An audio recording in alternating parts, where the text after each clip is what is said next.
नमस्कार दोस्तों। कैसे हैं आप? आज से आपका पहला वीक शुरू हो गया है। मेंटरशिप राइटिंग स्किल मेंस वाला जो है, तो हर एक दिन में मतलब एक वीक में 6 सवाल आपको मिलेंगे। वो 6 सवाल मैंने एक साथ दे दिए हैं। जो लैंड रिफॉर्म से रिलेटेड 6 प्रश्न मैंने दिए हुए हैं। वो आप अपना जो कोर्स है उसमें जाओगे, अगर माई कोर्स में जाओगे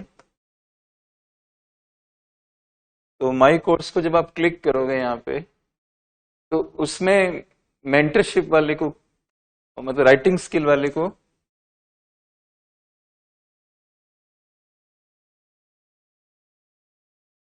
आपके कोर्स के अंदर इस वाले को आप क्लिक करोगे। तो जब ये क्लिक करोगे तो इसमें ओपन कोर्स लिखा हुआ आएगा।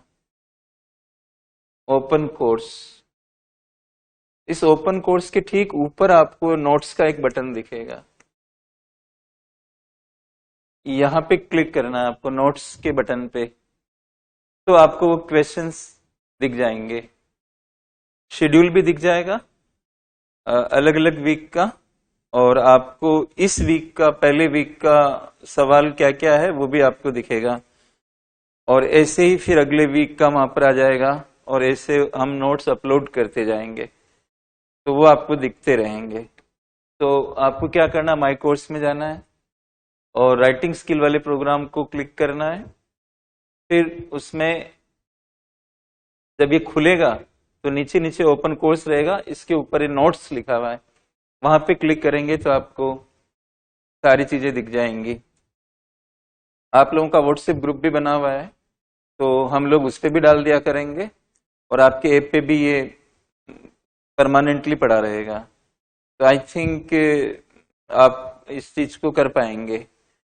और एक बात यह है कि जो हमने मतलब वीक 1 वीक 2 इसका जो शेड्यूल दिया हुआ है वो इंग्लिश में है। Land reforms in India week 1 का टॉपिक है और उसमें इंग्लिश में लिखा हुआ है। और वो मैंने आपको बताया था कि आपको थोड़ी सी अंग्रेजी में भी सवाल को तो पढ़ना ही पड़ेगा, अगर आपने पहला वीडियो देखा हो, कि हम क्वेश्चंस कैसे समझें, मतलब प्रश्न की मांग कैसे समझें। ये मैंने बताया। प्रश्न की मांग को समझने के लिए कई बार क्या होता है कि खाली हिंदी देख के आपको पता नहीं लगेगा, तो आपको इंग्लिश वर्ड भी देखना पड़ेगा।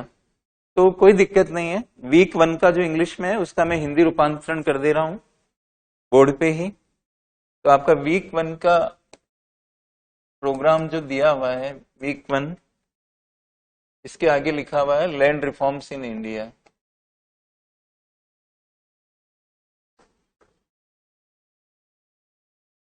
लैंड रिफॉर्म्स इन इंडिया,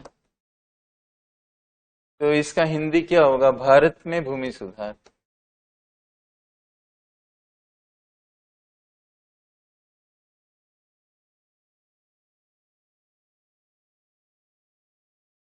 ठीक है, इसके अंदर अलग अलग इंग्लिश में लिखा हुआ है, जैसे कि पहला लिखा हुआ है land reforms,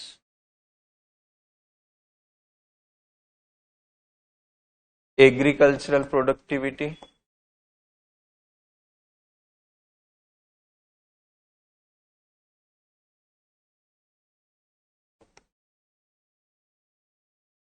land reforms, agricultural productivity and poverty eradication. प्रश्न तो मैंने मतलब हिंदी और इंग्लिश दोनों में बनाए हैं, तो आपको कोई दिक्कत नहीं होगी। ये प्रोग्राम जो है वो इंग्लिश में है, तो पहला पॉइंट में ये लिखा हुआ है। तो मैं इसका हिंदी रूपांतरण कर दे रहा हूं, भूमि सुधार,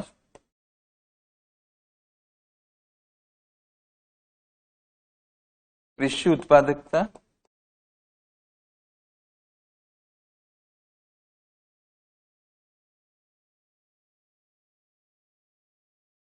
और गरीबी निवारण।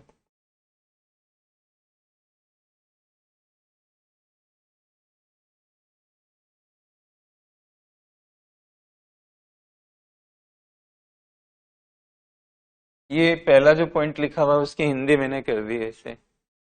हम नहीं चाहते हैं कि आपको मतलब कोई भी कष्ट हो।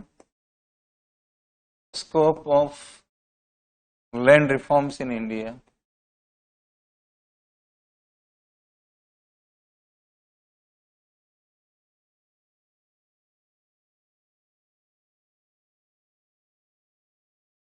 तो ये भारत में भूमि सुधारों की विषय वस्तु।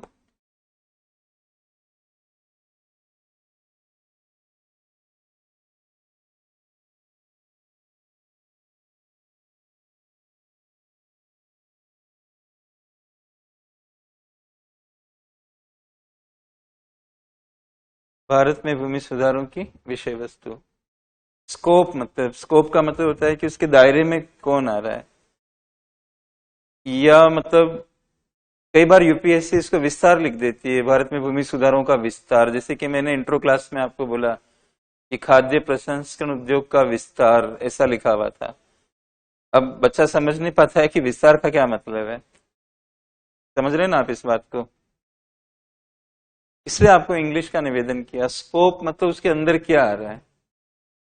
तो scope of land reforms in India, Bharat में भूमि सुधार की विषय वस्तु। और मैं आपको वीडियोस भी दूंगा, मतलब हर एक प्रश्न पे एक वीडियो बनाऊंगा छोटा, उसमें मैं डिस्कस करूंगा, उसको सुन के आपको लिखना है। और आपके पास कोई दूसरी सामग्री है तो आप उस पे मतलब यूज कर सकते हो, लेकिन मैं उस पे मुख्य बातें आपसे डिस्कस करूंगा। ठीक है, तो वैसे भी क्लियर हो जाएगा आगे चल के आपको। तीसरी चीज है इसमें एबोलिशन ऑफ इंटरमीडियरीज।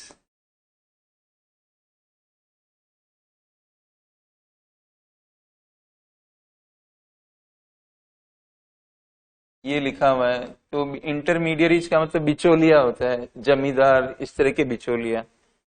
तो आप इसकी वो कर सकते हो, हिंदी बिचौलियों का अंत, या आप ये भी कह सकते हो जमींदारी का अंत। लेकिन आपको पता है कि बिचौलिया खाली जमींदार ही नहीं थे, और भी लोग थे। मतलब लंबरदार भी होता था एक, रैयतवाड़ी, महलवाड़ी, और इस तरह के सिस्टम से हुआ करते थे। तो बिचौलियों का अंत एक है। तीसरा है प्रॉब्लम ऑफ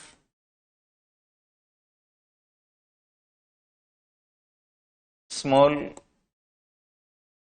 एंड मार्जिनल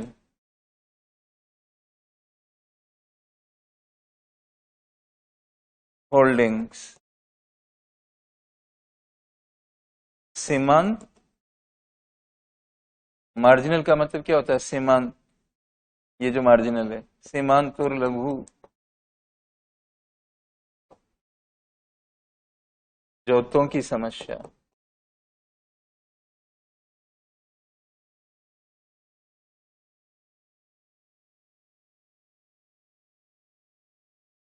ठीक है, तीसरा, चार हो गए शायद। हाँ, जो चौथा है वो है कोऑपरेटिव फार्मिंग।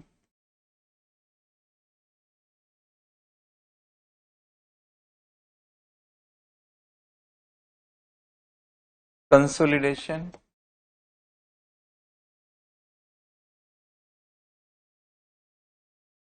And leasing.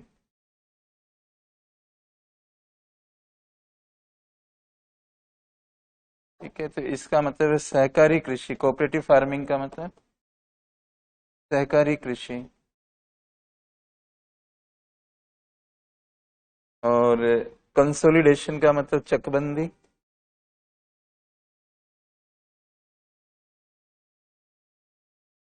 और leasing.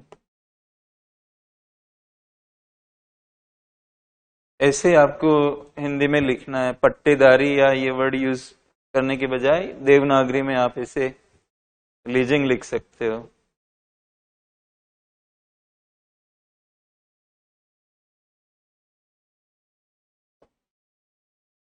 Ceiling and it's implications।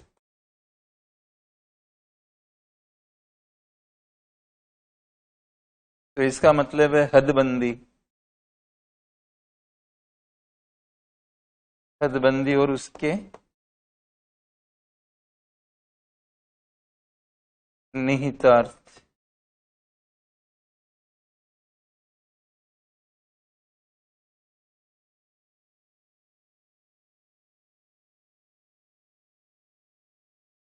फिर फ्यूचर रोड मैप।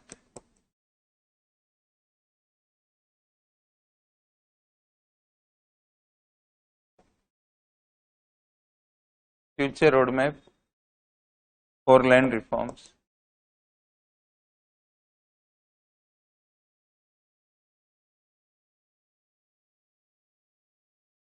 तो भूमि सुधारों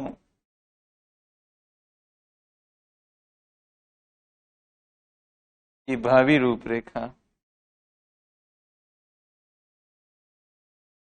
यानी भविष्य में किस तरह के भूमि सुधार होने चाहिए, ये मतलब है इसका। और एक है ड्राफ्ट लैंड रिफॉर्म्स पॉलिसी।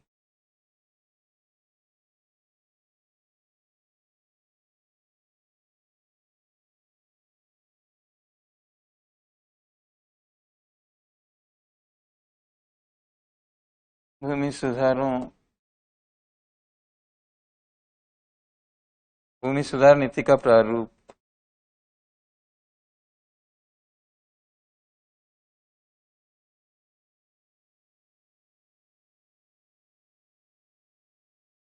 ये मैंने हिंदी रूपांतरण कर दिया जिसको भी दिक्कत आ रही है, और आगे देख लेंगे, एक हिंदी का ही बना देंगे और इस तरह से लिखना नहीं पड़ेगा। तो फिलहाल इस वीक का जो है उस पे आपको काम करना है। तो आज के एक तो ये बातचीत की, और एक मैं डिस्कशन करूंगा जैसा कि मैंने आपको बोला सवालों के अनुसार। तो जो आज का सवाल है वो सवाल को देखकर हम जो डिस्कशन करने वाले हैं वो दो बातें मुख्य रूप से है कि भूमि सुधारों का मतलब क्या है, भूमि सुधारों से आप क्या समझते हैं, भूमि सुधारों का अर्थ बताइए, और दूसरा पार्ट है कि भूमि सुधारों की आवश्यकता क्यों है, मतलब हमें क्यों जरूरी है भूमि सुधार। तो आवश्यकता वर्ड आता है कि आवश्यकता क्यों है भूमि सुधारों की। आवश्यकता की जगह वो प्रासंगिकता भी लिख सकता है।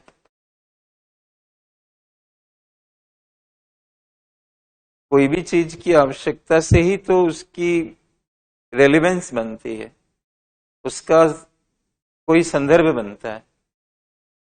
क्यों वो हमारे लिए जरूरी है, आवश्यकता से ही प्रसंग बनता है। जैसे हम कहते हैं ना कि इस बात का तो प्रसंग नहीं था, फिर आपने ये बात क्यों बोली, मतलब इस बात की आवश्यकता नहीं थी, इसलिए सामने वाला कह रहा है कि प्रसंग के बिना ही आप ये बातचीत बोल रहे हो। तो आपको घूमना नहीं है, मतलब आवश्यकता बढ़ाए, वो कहे भूमि सुधारों की प्रासंगिकता बताइए, या वो ये पूछे कि भारत में भूमि सुधार क्यों जरूरी है। सब बातें एक ही तरह की है, सवाल एक ही तरह का है। इन दो बातों पे हम बातचीत करेंगे कि भूमि सुधारों का अर्थ क्या है, भूमि सुधार किसे कहेंगे, भूमि सुधारों का जो अर्थ है उसमें क्या लिखोगे आप, मतलब। तो इसमें आपको ये बताना है कि भूमि सुधारों में बहुत सारे टॉपिक्स हैं, लेकिन आपको जोर इस बात पे देना है कि जो वास्तविक रूप से कृषि कार्य करता है, एक्चुअल में जो कृषि कार्य करता है, उसका शोषण नहीं हो।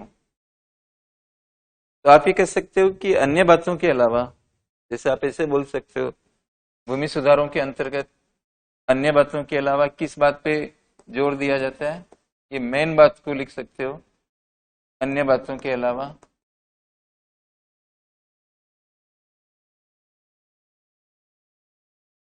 वास्तविक रूप से कृषि कार्य करने वाले,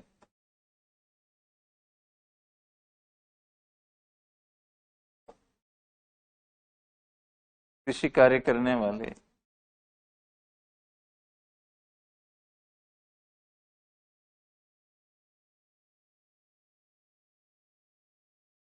लोगों के शोषण को दूर करना।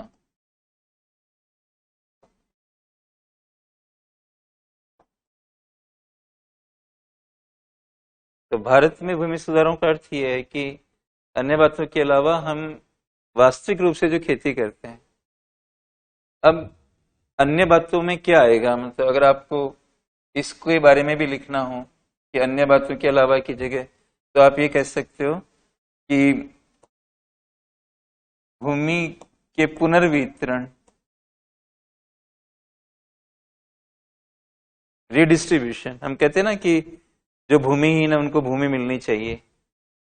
तो अन्य बातों में एक बात क्या है कि भूमि का रीडिस्ट्रीब्यूशन हो भूमिहीनों के पास, भूमि के पुनर्वितरण और पुनर्संगठन।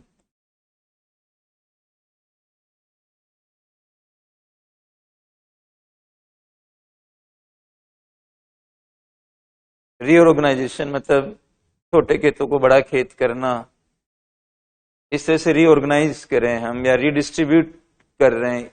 तो कृषि भूमि के पुनर्वितरण और पुनर्संगठन के अलावा, मतलब आप इस बात को ऐसे लिख सकते हो के अलावा भारत में भूमि सुधारों के अंतर्गत वास्तविक रूप से कृषि कार्य करने वाले लोगों के शोषण को दूर करना, ये भूमि सुधारों का मीनिंग है इंडिया के अंदर। राइट, जापान की भूमि सुधार अलग हो सकते हैं, अन्य कंट्री के अलग हो सकते हैं, उनका मकसद अलग हो सकता है। भूमि सुधारों में आप मतलब कोई भी बात ना इधर उधर की लिखें कि भूमि में सुधार करना, भूमि की उर्वरकता बढ़ाना, ये सब भूमि सुधारों की टॉपिक मतलब मीनिंग नहीं है इंडिया के अंदर। तो एक बात तो भूमि सुधारों का अर्थ जो है उसको आप ठीक से देख के, और जो मैं बोल रहा हूं उनको शामिल करते हुए आप लिखें इसको। और अगर हमें भूमि सुधारों की आवश्यकता देखनी है, भूमि सुधार क्यों जरूरी है, मतलब तो उसके लिए दो बातें इंपॉर्टेंट है। अगर मैं भूमि सुधार यहाँ पे लिखूं, ये दो चीजों के लिए हमें खास तौर से जरूरी है।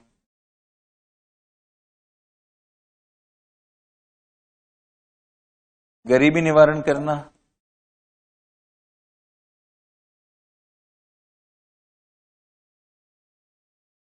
गरीबी निवारण और सामाजिक न्याय साथ में लिख सकते हो आप।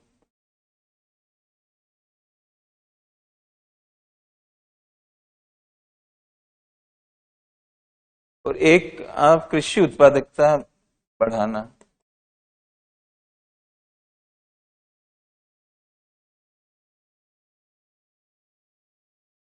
कृषि उत्पादकता को बढ़ाना है। तो मैं इसको ऐसे कर देता हूं, कृषि उत्पादकता को बढ़ाना। और कृषि उत्पादकता बढ़ेगी तो भी ये गरीबी निवारण और सामाजिक न्याय मतलब सुनिश्चित होगा, क्योंकि ज्यादातर गरीब लोग कहाँ रहते हैं, कृषि में रहते हैं। वीएम दांडेकर सर ने कहा कि agriculture is the parking place of poors, यानी कृषि पार्किंग का प्लेस है गरीबों का, ऐसा उन्होंने उसको बोला था।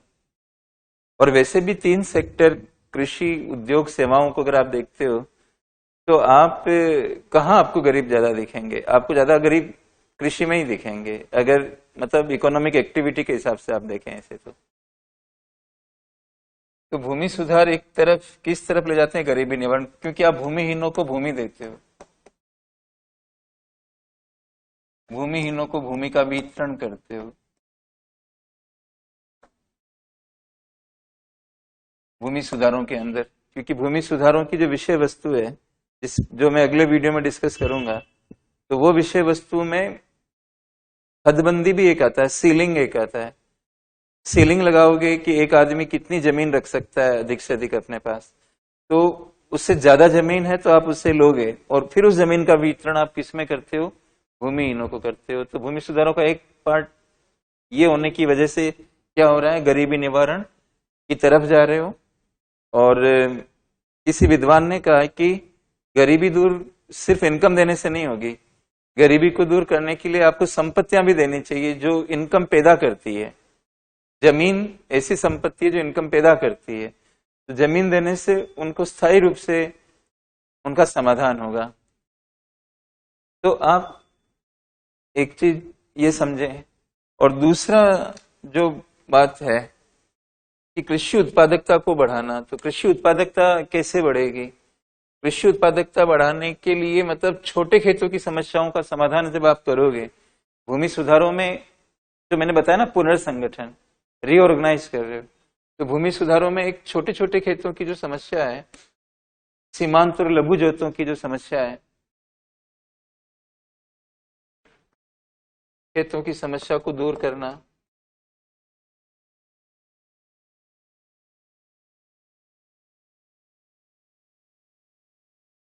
छोटे छोटे खेतों की समस्या को दूर करोगे तो आप उसमें टेक्नोलॉजी का प्रयोग कर सकते हो, मैकेनाइजेशन, मशीनीकरण हो सकता है। बहुत छोटे खेतों में मैकेनाइजेशन कैसे करोगे आप? आपको स्केल देखना पड़ेगा ना कि आज अगर कोई टीचर क्लास लेता है तो उसमें डिजिटल बोर्ड लगाता है, तो ये किस रेट का आ रहा है और क्लास कितनी बड़ी है। तो क्लास बहुत छोटी हो, बच्चे नहीं हो, तो फिर ये बोर्ड, कैमरा ये महंगे पड़ेंगे। तो वो टेक्नोलॉजी अच्छी होते हुए भी टेक्नोलॉजिकल नहीं हो पाएगा। और आपको पता है कि उत्पादकता बढ़ाने में टेक्नोलॉजी की भूमिका, लेकिन साइजिंग के ऊपर भी तो टेक्नोलॉजी डिपेंड कर रही है। क्यों कहा जाता है कि भारत के छोटे खेतों में हरित क्रांति नहीं आ पाई? अगर आप कुछ बुक्स पढ़ेंगे, परमीत चौधरी वगैरह की किताबें पढ़ेंगे, तो यू विल बी फाइंडिंग कि छोटे खेतों में तकनीकी विकास मतलब ग्रीन रेवोल्यूशन नहीं जा पाया। तो उसका छोटापन एक फैक्टर रहा है। इसीलिए कई बार यूपीएससी ऐसे भी सवाल करती है कि कौन से संस्थागत कारक है जिनके कारण मतलब ये संस्थागत कारकों के कारण तकनीकी विकास, तकनीकी उत्थान नहीं हो पाया भारतीय कृषि का। छोटे छोटे खेत, एक महेंद्र एस देव नाम के अर्थशास्त्री हैं, उन्होंने एक रिसर्च में बताया था कि महाराष्ट्र में इतने छोटे खेत उनको दिखे कई जगहों पर कि आप बैलों की एक जोड़ी को भी उस खेत पे नहीं घुमा सकते। अगर आप घुमाएंगे तो दूसरों के खेत में वो चले जाएंगे। अगर हम किसी जादू से किसी खेत को ऊपर निकाल दें और उस पे बैलों की जोड़ी घुमाएं, वो नीचे गिर जाएंगे। ऐसा समझ लो आप इस बात को।